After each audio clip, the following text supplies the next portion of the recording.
Do you want to send? Can you send the link from here?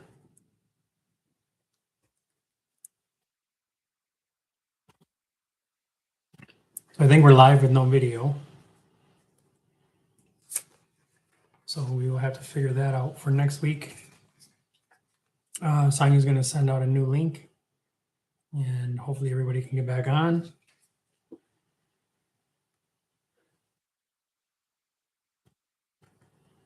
So it's 6 o'clock now, and I'm going to start the radio discussion on GMRS 15R. So this is Dave and Sonya. Our call sign is WSAS267. Today's topic, everyday preparedness, and we will be focusing on alternative cooking methods.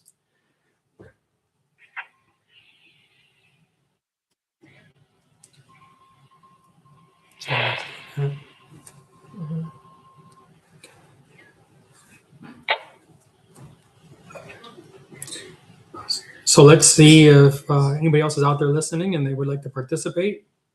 Please provide your name, your GMRS call sign, and the repeater channel you are using.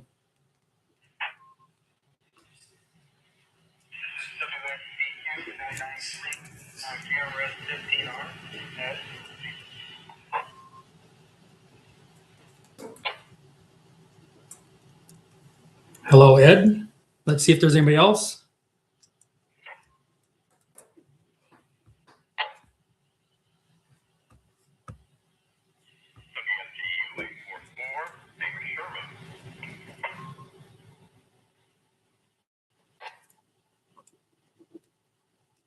Hello, Sherman.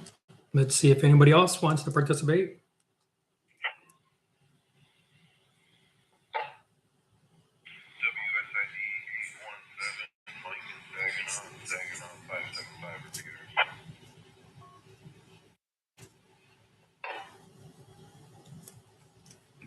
Hello, Mike. Is there anybody else listening?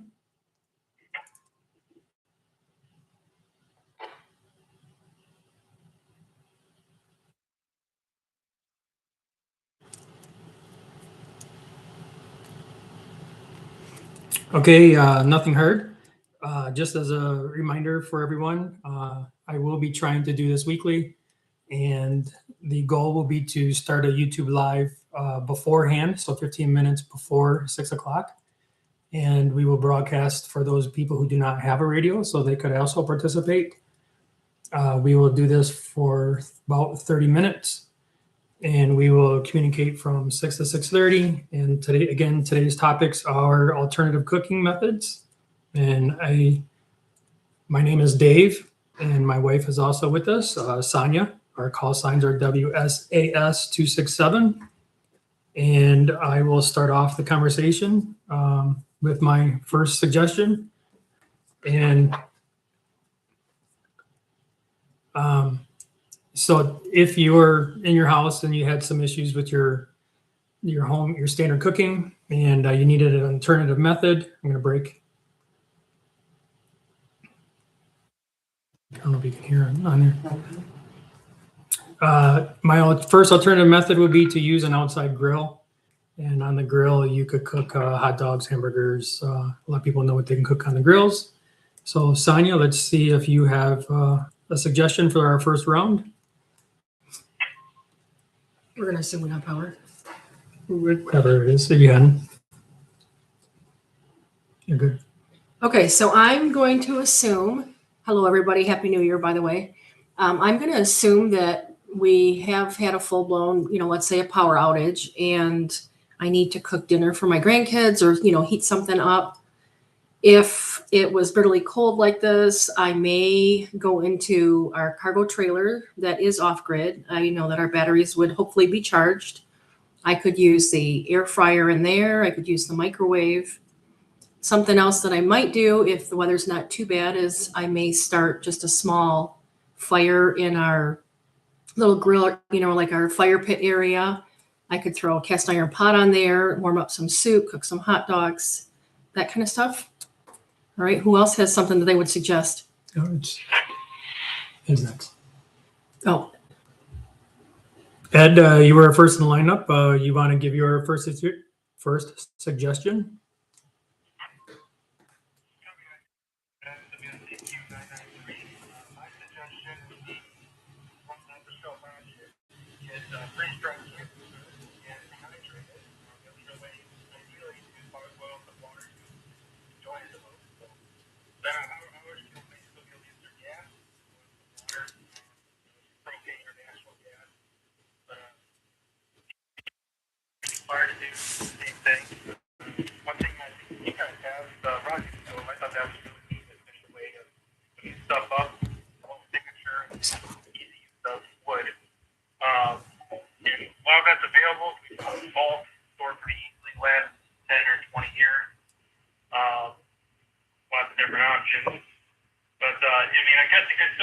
You can't hear the caller. You can volume up a little bit. All right, guys, please be patient with us. We're still trying to work the bugs out. Thanks, Ed. Sherman, you were second in line. Would you have any suggestions your first time around?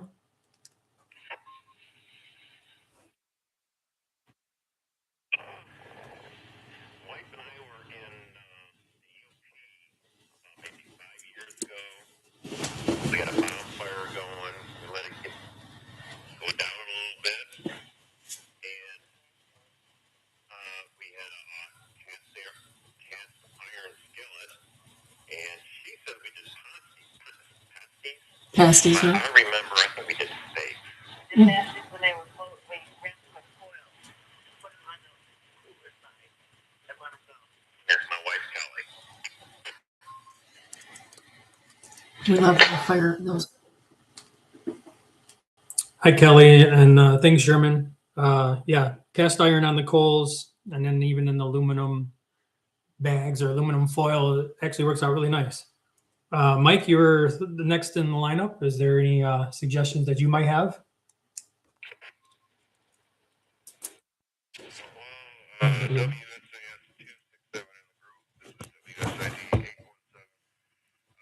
I go camping fairly frequently during the warm months, so alternative cooking is the name of the game. So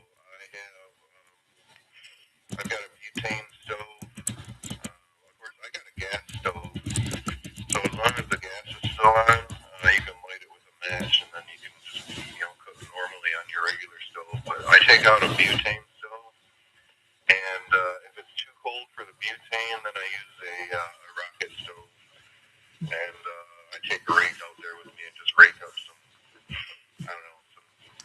bark and twigs and whatever and shove it into the rocket stove, and that's what I cook off of when it's too cold. So, of course, the grill is an excellent suggestion as well. So, that's all I got for this round. Back to you.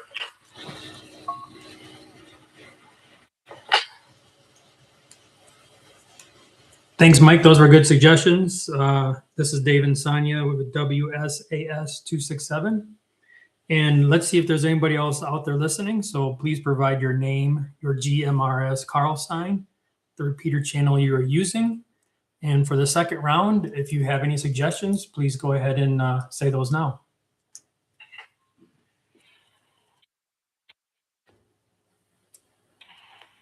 This is Monica, and WSKU 691. And hello, everybody.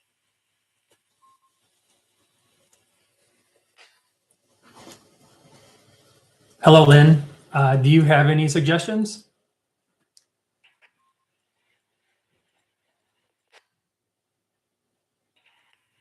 If you have a solar oven, you can use that, and that works good during the day, but obviously not very good at night. But you can use that, or you can use a rocket stove. The rocket stove is a good idea because you can use anything to cook on with that. You can use any kind of fuel that you have. So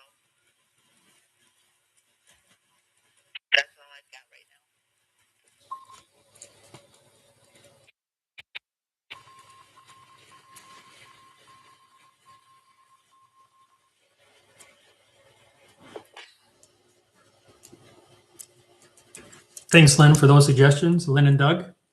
Is there anybody else out there listening?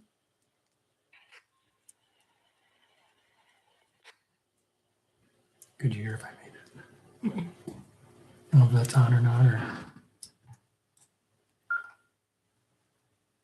not sure if I got out there, but let's see if there's anybody else out there listening who wants to participate.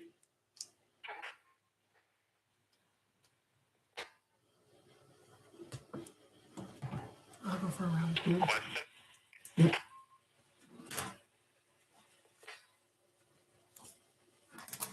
Go ahead with the question.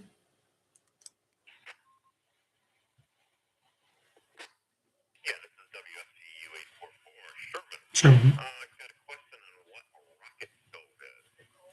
Is it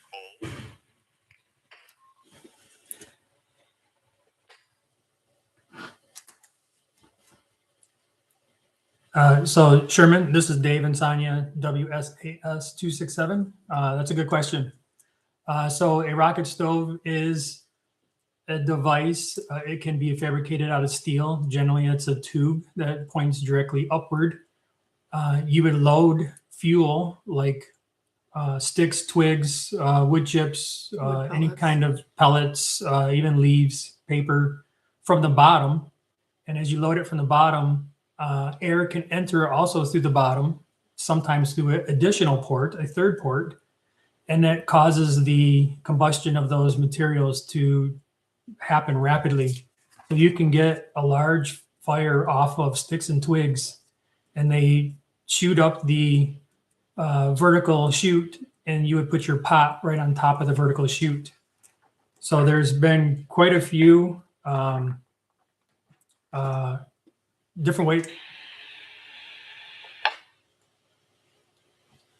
There's quite a few different ways you can do it. It does not have to be something you purchase. We've done them with cinder blocks.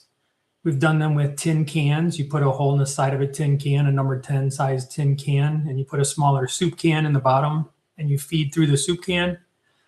And you can also do it with a log. If you were to drill a hole through the center of the log and you can burn the inside of the log, you have an intersecting hole at the bottom coming in from the side. Or you can split the log into 4 pieces and put it back together, put your pot on the top, and you can burn the centers of the logs. We do have a YouTube channel, and on our YouTube channel, we do have a bunch of videos of alternative cooking methods. There's actually a playlist, and we do have quite a few of them showing rocket stoves. So you can check that out. But very good question, Sherman. I'm going to throw it out there again and see if anybody else is out there listening and wants to participate. Again, we're talking about alternative cooking methods, and we're looking for a group discussion on some other suggestions. So let's see if anybody else is out there listening.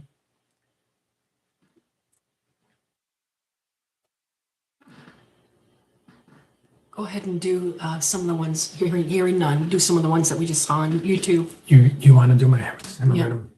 Go ahead. Or am I good? Yep. Okay, guys, and so we're going to just jump on real quick on YouTube. Video is not working on there right now. We're still trying to work the bugs out, but it looks like they can hear us. And we have Mrs. Sophie on there. She's saying power out. The power's out, cold. You could use, if you have propane or natural gas, you can still continue to use that. That's a good point. She's saying use a lighter or a match to light the home stove. That's a great suggestion. And she says if you have a wood stove in your house, yeah, that's another great method. You could have a pot on top of that stove and continue cooking your soup or warming your soup up. So that's a great suggestion. I'm going to go ahead and throw it back out there for a second to see if anybody else has input. Close.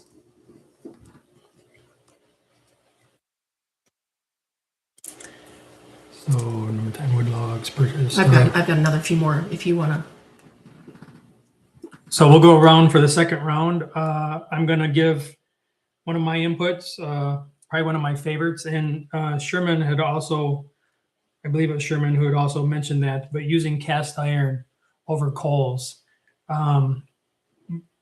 Sonya, she's done, and it's tricky to be able to use cast iron to cook eggs on a fire, wood fire, even coals. But what impressed me the most one time when she was making biscuits. Had biscuits and gravy, and she cooked biscuits inside of a Dutch oven on coals, and we were on the side of a dirt road. So it was that was really very impressive. I'm gonna hand it off to her, see if she's got another one for a second round, and then we'll go around again. Can I do? Yep. Once it's done. Okay. All right. So one of the things that we carry when we travel is a little cooler that is kind of about the size of a purse. I keep it, just to throw over my shoulder if I'm going into a hotel or whatever. But what I keep inside there is everything that I would need, like say for a picnic. But what I have in there for a heat source is one of the little tiny hiking stoves or the backpacking stoves that you can keep in there. It's literally, you can hold it in the palm of your hand. You hook it up to a fuel container, and then the heating element that you set your pan on kind of like unfolds, and you can set your cooking vessel on top of that. I've got a video on there too of a trip. I did a solo trip in the UP, and I did a stopover at a hotel to get a good shower and that. I've got a video in there on that little kitchen. It's just a little portable, you could be used as an emergency kitchen. And that was really nice. Somebody's already mentioned the rocket stove. I love my rocket stove. You can literally walk through a park and pick up twigs. Gets hot real quick. The other thing that we have that's really cool is we have a tiny, like a solo stove that's got the X on the top that you could put a pot on.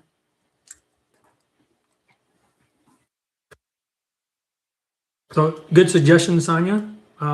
Let's go around for round two. So Ed, you were first in the lineup. I'll give your call sign and your second round of suggestions.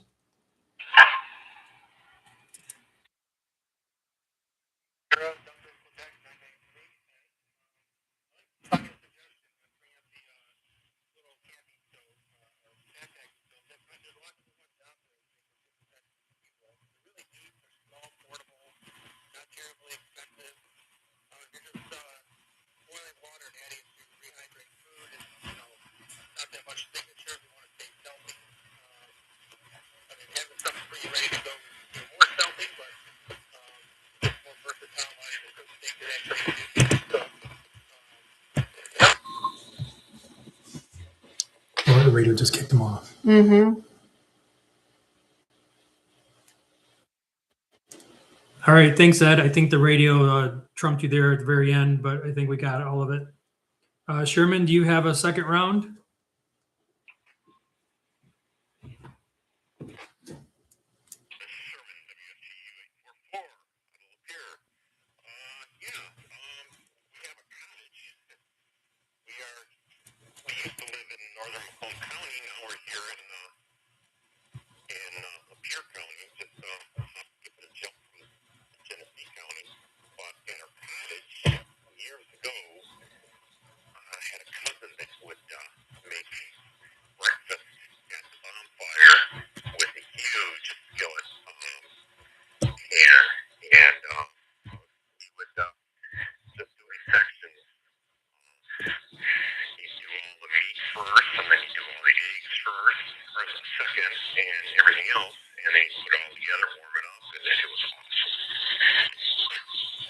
On the fire. Mm-hmm. We love cooking over the fire.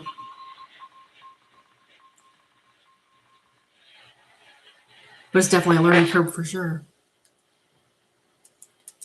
Yeah, Sherman, that was great. We love cooking over the fire, and it is a learning curve. So that was a good point. Keep practicing. Mike, do you have anything for round three? Round two. I mean,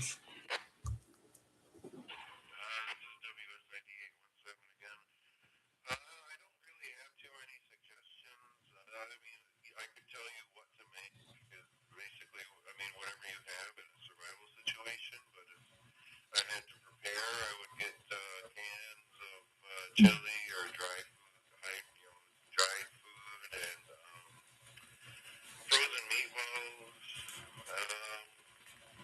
Of course, get a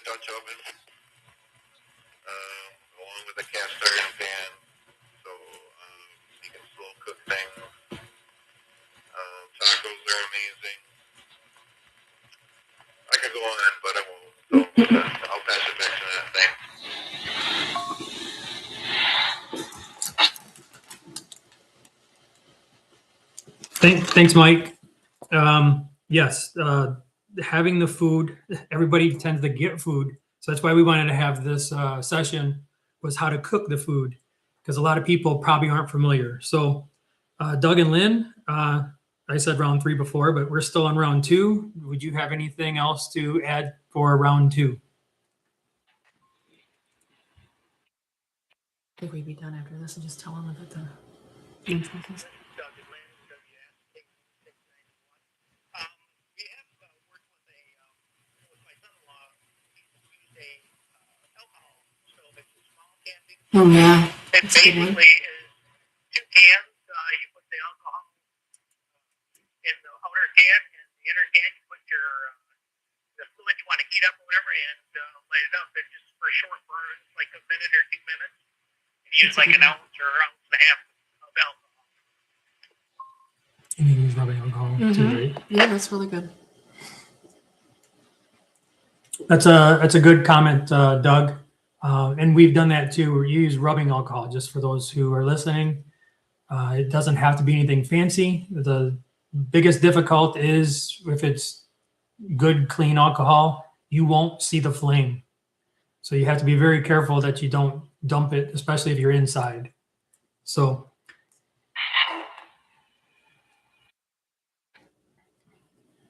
let's see if anybody else has jumped in and is listening out there and wants to participate.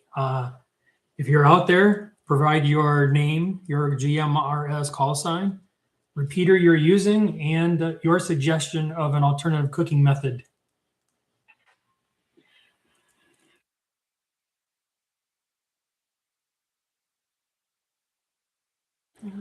I think we'll do one more round. No, We got 10 minutes. that's fine. It's So, done. well, I said 6:30. I want to do that one, and I think they're liking it. So, Mm-hmm. all right, I'll go through one more round, and then we'll probably call it. So, my third suggestion would be, and we've done this several times, especially if you go to the truck stops, they have 12-volt lunch boxes.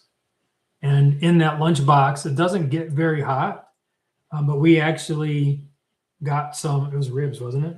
I think so. So we got some barbecue ribs, and then we wrapped them in, we put some barbecue sauce on them, wrapped them in tin foil, and we put them in the lunch box and plugged them into the 12-volt cigarette lighter. And I believe we left them in there for about 3 hours. But when they were done, they were very nice.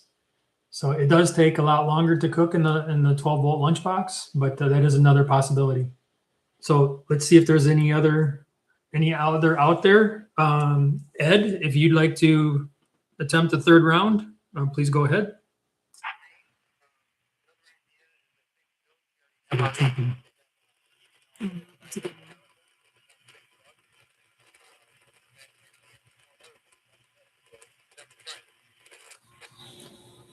Just for a hot second, we're gonna.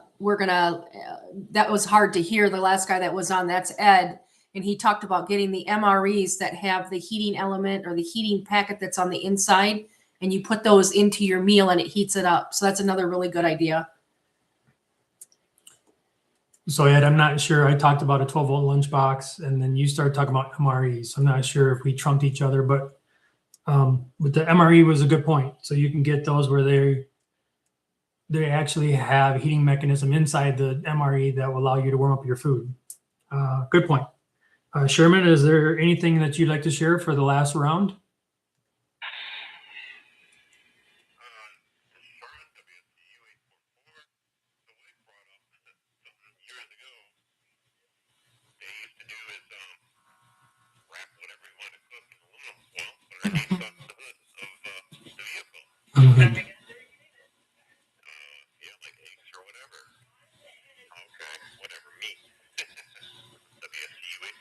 Yeah, I was just thinking the same thing. Yeah, using the vehicle is really another good option. So under the hood of the car, it gets really hot. Actually, on the dashboard of the car, we use that all the time to warm up water bottles, so you have hot water. We haven't used it for cooking. We have used the inside of the vehicle for dehydrating before. But yes, underneath the hood, as close to the center of the engine as possible, that does get pretty hot. by an exhaust manifold. So, Mike, is there anything that you might have as a third round?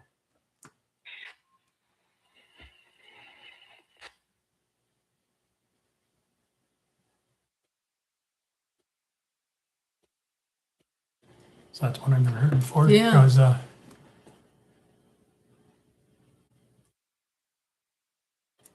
so I did not hear anything from Mike. Doug and Lynn, would you have a last round suggestion?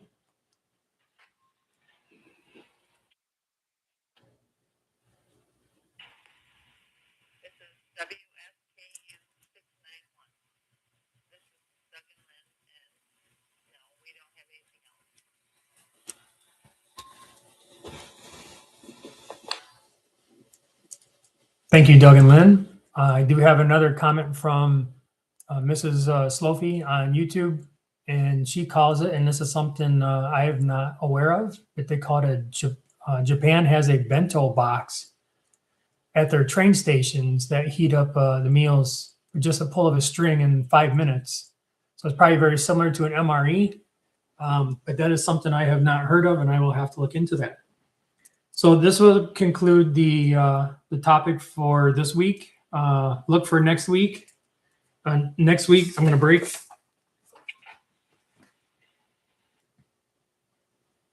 Next week, the topic will be get home bags and bug out bags. So what we'll try to do is every week we'll have a different key topic. They will all be related to everyday preparedness.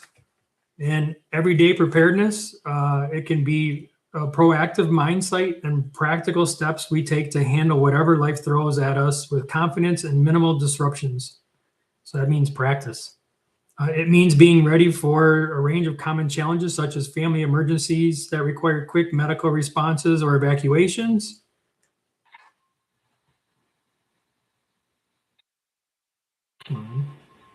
Where's the It's the repeater? repeater. Mm-hmm. Unexpected job loss that demands financial buffering and resource management, short or long-term extended power outages that test the ability to maintain light, heat, communications, and food preservations, equipment failure, like a broken vehicle or a home appliance that could stand out or halt, that could strand us or halt daily routines, or a local disaster where floods, storms, wildfires, or earthquakes that can suddenly impact our community and our home. So by planning ahead with supply, skills, and backup plans, and a strong family communication, everyday preparedness ensures we protect what matters the most and recover quickly, no matter the situation.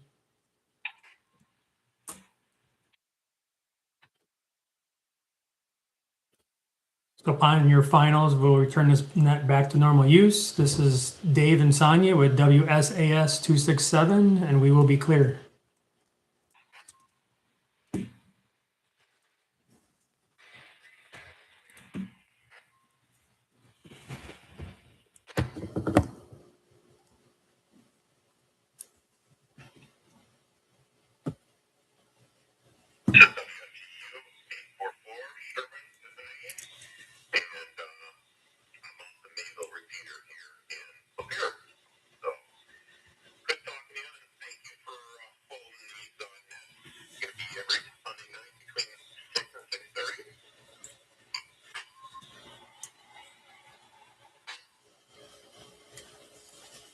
Yes, that's the plan, Sherman.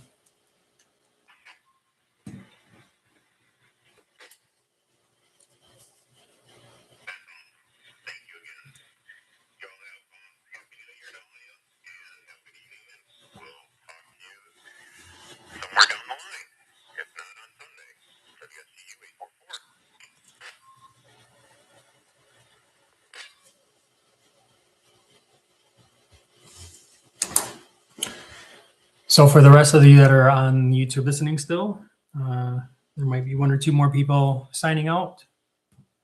We'll leave that active.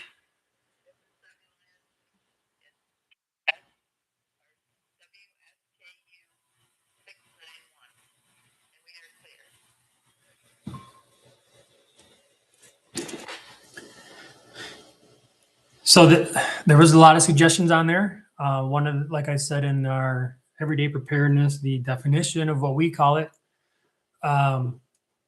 radio communications is another means of being prepared. So preparedness. And the goal was to communicate on YouTube. For those who do not have radio access, another means of communications would be radios in case the internet was down and you did not have the YouTube. There's also several different ways we can use the radio, and we will be getting into those. Cat Lady, thanks for also joining. She had also mentioned, if she's not with us still, but she had mentioned that it was rather hard to understand. At first, it was because I had the radio down too low. But secondly, GMRS radios, or pretty much any of these kind of handheld radios, have a lot of static in the background.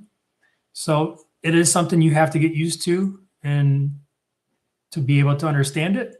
Some people are further away from the repeater towers and they come in a little bit weaker and you may not be able to hear them. So it is something you need to get used to. And with practice, that makes that easier to understand. So that's what we will be doing weekly and on Sundays at 6 o'clock on the GMRS radio. We will attempt to start YouTube at 5:45. We did today, but we struggled with getting the video up. I practiced before and I had the video working, but it didn't work when it come down to the real plan. So the goal is to actually finish out on YouTube with some more suggestions if there is still any left that we can think of. So if there's any more questions, that you guys can put those in the comments. Again, if it could be in all caps, it'd be easier for us to see them if there's a long length of comments, which there isn't just yet. But Sonya, was there any other that you had? I'm trying to think, because I think there was a lot of comments that came up that I kind of forgotten about. I think the biggest thing with any of this is that we need to not wait until there's an emergency or an urgency to use these skills. I'll take, for instance, the sun oven that we have. And we had cooked eggs in there one time, hard-boiled eggs. And I don't know what I was thinking, but I put them in there, and then I waited about 10 minutes. I pulled them out, and I went to go crack them, peel them for you. And I remember the egg was like still very much raw. And I was like, what in the actual heck is going on here? And so we played around, like every 15 minutes or 20 minutes, I would crack open another egg and kind of see where the status was of that egg. And after a couple rounds of cracking raw eggs, I was thoroughly frustrated because I can look at the thermometer in there and know that it's 350 degrees or 400, about 350 degrees, 325. These eggs should be cooking. And I didn't understand that it would take so much longer. And so, long story short, what we found out is it actually takes about 3 hours to hard boil eggs in the sun oven. And so had it been in a situation where, our power's out and I needed to feed the grandkids or needed to feed David a meal, it would have been a little bit of a disappointment that I can't feed the guy. So by practicing, we know for next time that, maybe cooking in the sun oven, if he's very hungry or the grandkids are very hungry, that, I might choose a different option. But I am glad to know that now if, it's a 3-hour process if I want hard-boiled eggs or, really anything cooking in that sun oven does take a little bit longer than the traditional cooking. The other thing is the cooking on coals. I mean, that's a learning curve all on its own. I feel like I'm fairly well versed in cooking with cast iron, but then you put hot coals out there and you get a hot spot, and that's a real learning curve. So that would be my big suggestion is prepare for these things now, practice with them so that when the time comes and you do need it, it just comes second nature to you. Good points. So I did have a couple other topics also, and one of them is crock pots. So again, everyday preparedness. It's not just emergencies. It's not just the end of the world type stuff. So The crock pots that we've done a lot of time is we just don't want to go out to fast food when we're out. So if we're out for a day event, if we're out for a long time, especially if we're just driving, we'll take these smaller crock pots that we have. I think they're 0.6 cubic feet. So basically it's enough to hold one soup can of food, one can of pork and beans, maybe even one hot dog in the can of pork and beans. But it does take an hour and 15 minutes to, I'm going to call it warm up your food, because it's really not cooking it. You're not going to cook a steak inside that, even though it's a small, you're not going to cook a hamburger or something inside that small crock pot, but it will warm up soup hot enough that you could burn your mouth. It does take an hour and 15 minutes. But we can plug that into the vehicle and be using the vehicle's 120 volts. It's a lot of the newer vehicles that have a little inverter in it. And the one thing that I want to make sure I mention with that is they also have crock pots that look very similar, but those crock pots are actually potpourri incense warmers. So it'll be like for a candle warmer. Like wax warmers. A wax warmer. They add a nice smell to your house. So the wattage, if you look at the back of the unit on the potpourri warmers, those are about 35 watts. Where the ones that we use to warm up your food to eat, so it's hot enough to eat, those would be 50 watts. You're not going to be able to put a large crock pot in your car, but if you get the right size crock pot. So again, playing with it, you have to understand that. And then Sonya did mention a hiking stove. And the hiking stove, most of the time when I'm hiking, like Ed had said, was you take MREs and you just add hot water. So most of the time with a hiking stove, what I do, and most of the people I know hiking does, is they just warm up hot water and they add that to their food. I tried cooking eggs one time in the pan that I take with that camping stove. And those pans, because they're such lightweight, they're very thin. And the pan actually just burnt the eggs right to the side of the pan. So again, it's practice. You have to get very good at it. I've just recently done a hiking trip where I actually cooked eggs and bacon, and I had bacon fat with me. And that worked out a little bit better, but it's something you have to practice and you have to get used to doing. So I don't know that I had anything else, and I don't see any other comments on, actually, there is one other comment. I don't think we mentioned that yet. Fermentation is an option. So if you were to be doing canning and preserving, fermentation is a food preservation method, and Sonya does that, and there's a lot of videos on our YouTube channel for that also. But fermentation could be a means of you can pull the food out, eat it, and then use it that way. And another nice way, and some people have used that when they go hiking, is they don't bring a cooking method because they bring all cold type food. So nuts, right? Shelf stable. Some of the nuts, a bacon. You can get bacon and shelf stable. But like a peanut butter and jelly sandwich, you can make a sandwich. So you don't have to have a way to cook your food. So that would be another option. Is you could have a big jar of peanut butter and you just eat from the peanut butter jar for a week. If you chose to do that. But is there anything else? I've got one more that I was thinking about as you were talking. Is we did a winter camp out, I think it was a couple of years ago, and Aaron, one of the guys, friends of our group, we had started a fire in the campgrounds, fire pit there. We're all sitting around that. We kind of had our feet up on the fire part, staying warm, and he breaks out with a quart-sized canning jar of soup. And I'm like, you want to borrow a pan? He's like, nope, I'm good. I'm like, you going to eat that cold? He's like, nope, I'm good. I'm like, what are you going to do with that? And he's like, watch this. So he takes I think he took the lid off, cracked it loose, but it was still on. Cracked the lid, set it on the fire, kind of like where, you would put your feet to keep warm. And not in the fire. Not in the fire, just sitting bricks, next to it. Yeah. Bricks on the side. And, we're talking away. And next thing I know, I look over at his soup and I'm like, holy cow, I see bubbles in your soup. And he goes, yeah, it's cooking or it's warming up. And it just kind of blew my mind. I mean, I guess I know with all the canning, I've pulled jars out of the canner and, you see those bubbles going up the side and it's hot.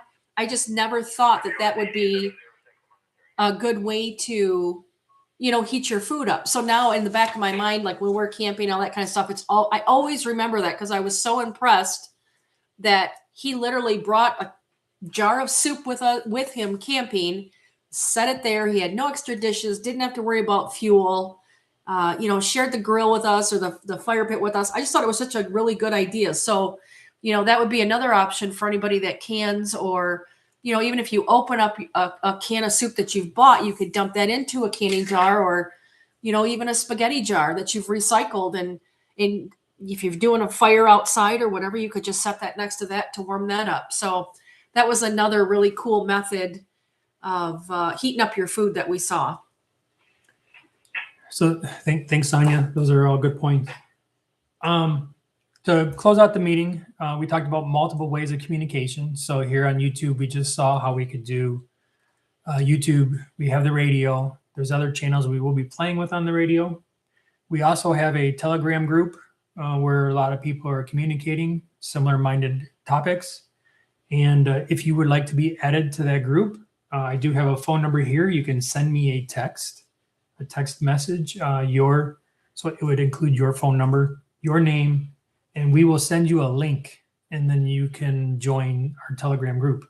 So that number is 810-510-0793.